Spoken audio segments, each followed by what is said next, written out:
Hey guys, welcome to Comfy Cozy Up. So, you see the location? I am not home. So, with that said, I had a great time yesterday. It was my mother's birthday, so I did not record anything leading up to that. I was just enjoying the time. You can see her right here, looking fabulous. Yes, my mother enjoyed herself and I enjoyed myself as well. I did wear my vintage 1950s dress that I made again. With all that said, the book that I want to talk about was selected by a lovely subscriber out the jar, and this is by her own design, a novel of Lowe's, fashion designer to the social register, and this is by Huguley. This is a book that I would say for this year a personal read, and it was selected by a subscriber, and I think she knew I was going to really love this book because this book gave me such an inspiration to think of how this gifted, this black designer never truly got her flowers until the very end of her life. She lived up to, I believe, she was around 82 when she passed. And leading up to this, I'm going to talk about this book because even though this book is classified as a fiction, it is not 100% fiction. It is really an autobiography of her story.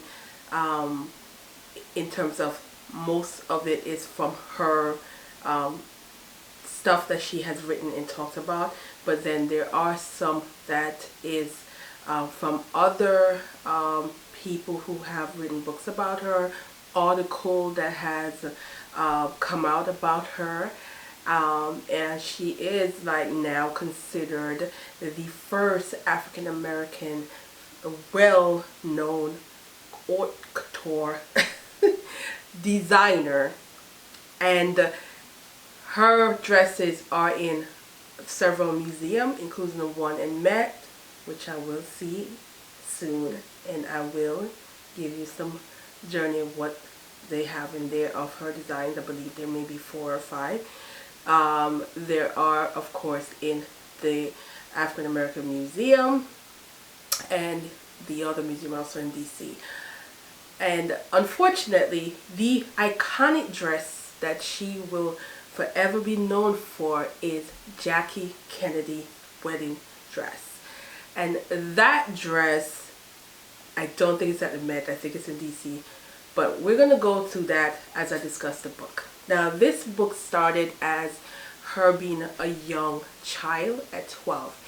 And her grandmother was a seamstress, as well as her mother. They were very known to design dresses for wealthy women in the Jim Crow town in Alabama. So they were the secret. Now, what happened in these cases of seamstress designers that were black of that era, they were written in articles when they talked about, ooh, that dress that person wore. It was discussed in a way of saying, oh, my Negro seamstress made it. Then you didn't get a name. There was no identity. So oftentimes they would never got recognition for these wonderful dresses that are just, you know, amazing. They were trendsetters. They were, you know, well known. In this, it became sad in the beginning when I think about Lowe's life. And it's because she was 12. She was 12 and she had a gift that she wanted to be seen. And in her quest to be seen, she was taken advantage of by a grown man with ill intention.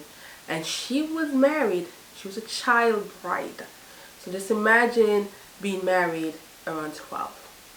There's a little bit of controversy in real life because when the census came around, the nasty man did not put her real age. as what it is. So if you look up the census from that era from her first husband, it is not, he wasn't honest about her age.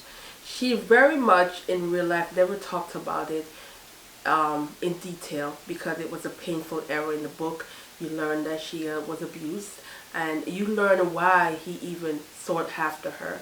You know, he was a tailor, he was not as gifted as she was, and quite frankly he tried to use her in many ways to get himself within the social register. Now in this book they talk about the social register, which is basically these are high, what you call the in crowd, the wealthy of the politician's wife, the socialite of that time. And these were women that were in a register where you would say these are the only women that you will design for. They will be the ones that will wear your clothes, because they're the highest of the high of people to wear your clothes. It becomes more of a controversy towards the end, which I will share why that part of her was sad as well.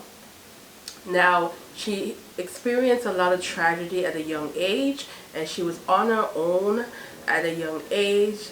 And one thing that she had was her craft, was her ability to design, to create these wonderful dresses. And she was one of the first designer to create roses on dress. And when I think of it, it's amazing when I was really sitting down to look at some of these dresses of the early ways that roses were put on these dresses.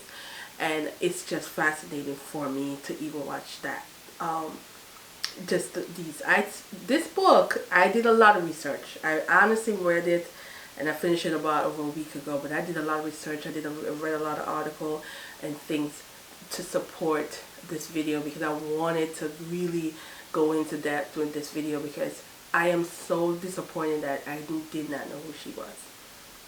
With that, growing in Alabama, as things happen and she becomes a young mother, and the struggle and the abuse she endured, and the fact that her talent gave her the strength to leave this relationship, this is how she ended up in Tampa. Now in this book, because we know it's a Jim Crow era, it is a Jim Crow area, when you think that ultimately, even with all the struggles, she was so fortunate to interact with white women who were nice, who treated her nice in terms of not being, over abusive to her, and not doing things to really destroy her self-esteem, or how nasty those women could be at times in the South during that era. So she was able to attend fashion school, and while she was in Tampa, it's just she did all this like these parade and these debutantes, these things that were, a socialite was doing back in that time. And she did that for so many years and created these wonderful dresses that she's well known for these dresses. Again, during that time, however, she did not get enough credit. It was known within the circle she created those, but it was never put in an article anywhere that she's the one who did it during that time. Again, all of her praise came many decades later. Now, when she went to New York, she went to a fashion school in New York. I forgot the fashion school. I think I wrote it down. Did I write it down? I don't think I wrote it down. Yeah, I was using this. I don't think I wrote down the fashion school that she went to. No, I did not. And this is where it also got ugly, which I was surprised, because New York was considered more ahead of the diversity, and not that, where she had to be in a separate class from everybody else. She was the only black student, and the only reason why she was able to stay was because of who paid for it was a wealthy woman with status. And that's how she was able to go to that school. She went there mainly for pattern, And this is where the book becomes such a aha moment for me, because I think about when I started sewing, the first 3 things that I sewed, I did not use a pattern. I literally was like, decided to measure myself. It was skirts. I measured myself and the height of how long I want the skirt, and I did this for me, my birthday skirt, all that. And I remember that I was really loving doing that. It was just taking a chance and cutting, and I just realized that I need to go back to some of that. Even though I do hack a lot of the pattern that I buy, I find that I don't do enough. So then there's this discussion I had with a friend at work who used to sew heavily for many decades for herself, for children, and she said, get back to draping, because draping will help you to be able to do more pattern, your own pattern, and creating more things to fit your body. And this is where the shorts that I did, the short that I did when I talk about this dress, and how much I was trying to make this dress work for me, knowing how my body is constructed. I have heavy top, and I also feel whenever I wear anything that is going to cut me up here, it needs to be knee length or with some split, short with some split, something to make it looks a little more flattering on my body. But when I go all the way up, cover everything, and then go long, it does nothing for my shape. And I was trying to make this dress work, and I realized this is not for me, and I cut it. I did cut it short. I did not take a picture with it on yet, did I? I don't think I did yet, but it's going to be worn probably the week after next when I go to the next book event. But I love that I was able to do that, because I thought about it in terms of why was I forcing myself to wear something that didn't fit my body. And this was just another aha moment for me when she's learning how to do pattern. And pattern becomes important in terms of the fit, and also to see your design. And I think for her, there's so many dresses that we would have never known what they look like, because again, they were all couture, they were one of a kind, and we don't have any records of those dresses because she never actually made patterns for them. There's nothing that she had in her record to even, sorry about that, this is my phone. Okay, sorry. So this is where I feel like pattern is just important, but it just sparked a fire in me where I'm like, yeah, your girl got to go back to making the pattern and draping and all that good stuff. But anyway, so that in that part of the story was sad, because it was just they knew how good she was, because they also liked the flowers that she created. She decided that she took advantage of the sewing machine that was there. But in this, I find that they saw her gift. They saw her gift, and they even asked her to participate in class to show how she created some of these flowers on the dress. And even that wasn't enough for them to include her in the actual classroom. And that part of the story really sucked, and it did a number on her, and it made her continue to be on this social register where she believed that if she's not going to be treated fairly, she's going to make sure her dress is not going to be on anybody.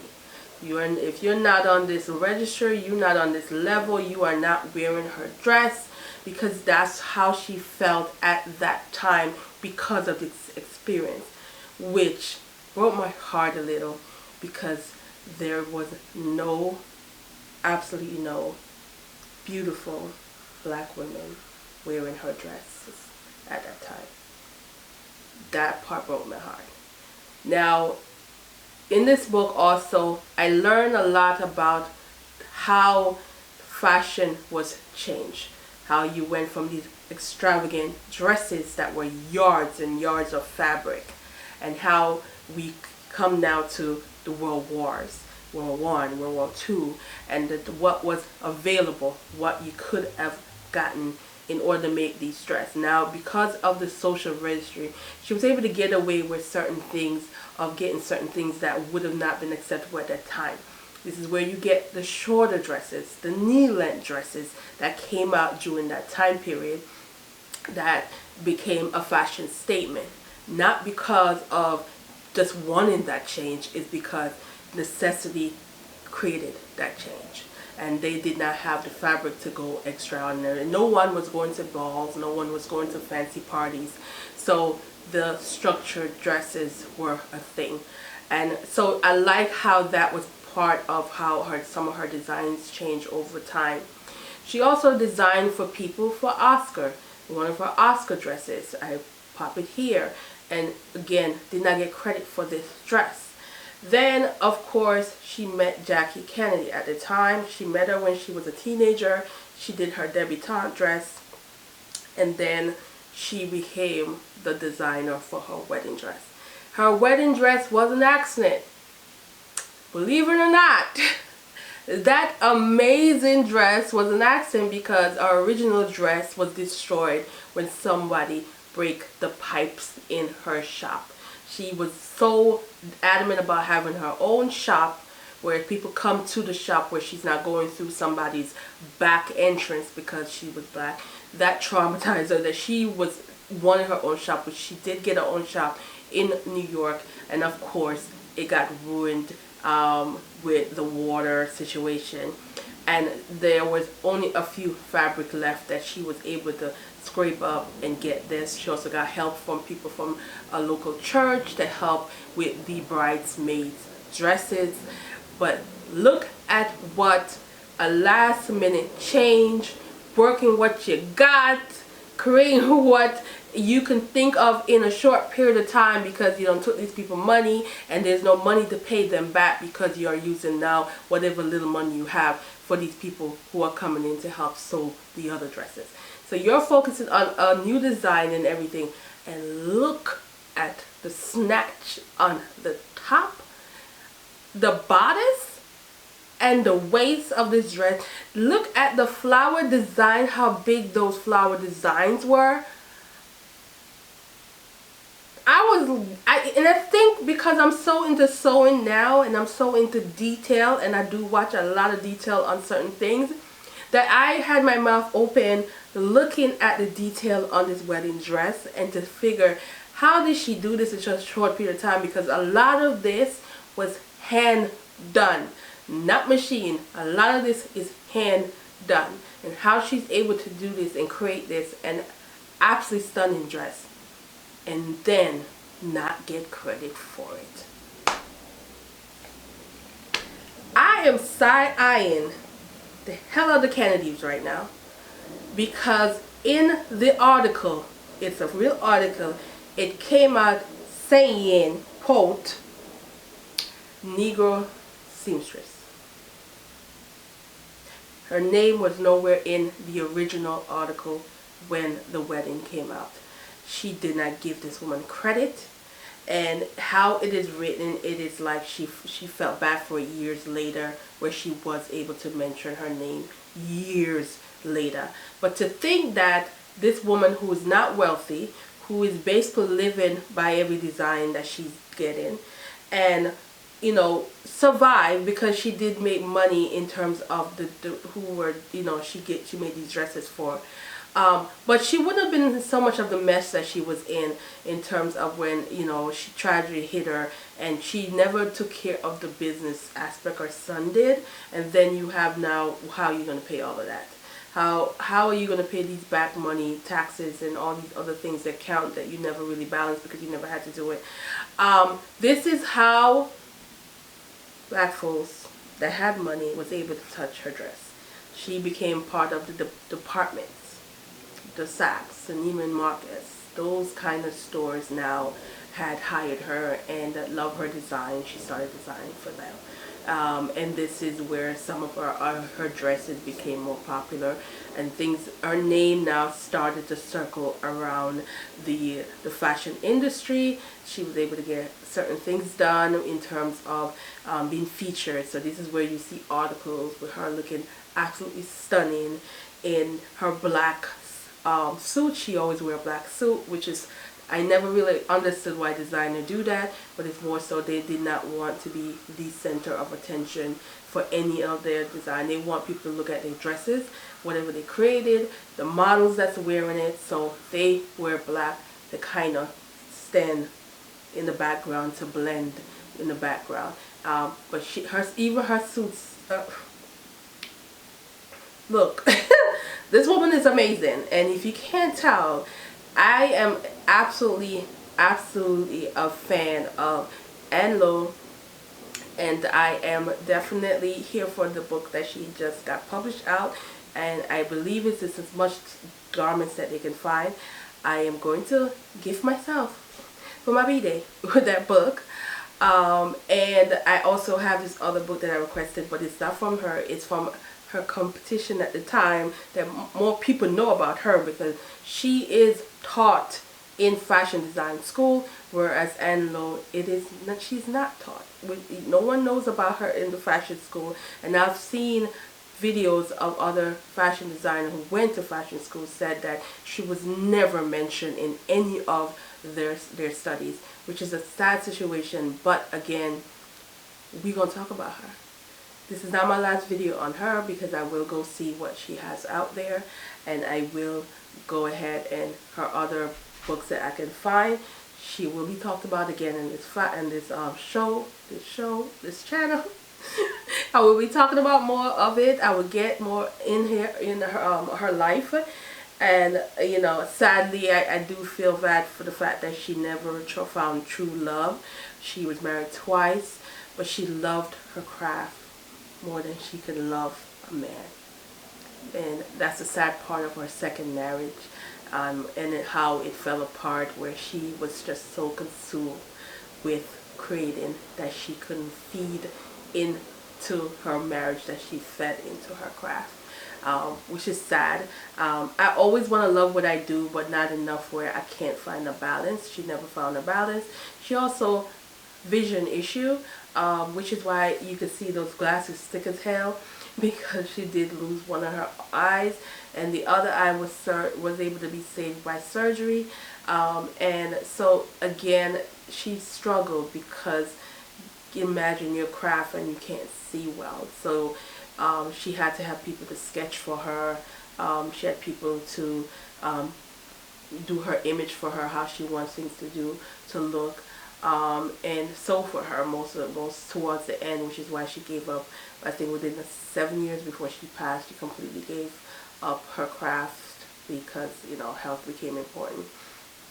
Now, what I would say about this book, it is a fantastic story, and I am so thankful for this jar, for giving me this, because I am absolutely in love with this book and her story, and I'm inspired, and I feel sad about the fact that, you know, people like me would have not been able to get her dress, not so much because of the money, because of the fact that she was only creating for people in a social register. So with that, it is a bittersweet moment for me to think of Lowe, but I do like that at the end she realized that that was a mistake that she did, and she acknowledged that, and I appreciate that. But we're gonna go see her dresses, guys, and yeah, so if you can't tell, this was a hell yes. So we have read 9 books from that jar this year, and I'm looking forward to the next 3 books from that jar, and hopefully it gives me the feel that this book gave me. So we're going to end this here, guys, because as you can tell, my voice is not the same. This weather is doing me in, and I will see you guys in the next one. And thank you so much for recommending me this book, and I will to be continued on Lowe.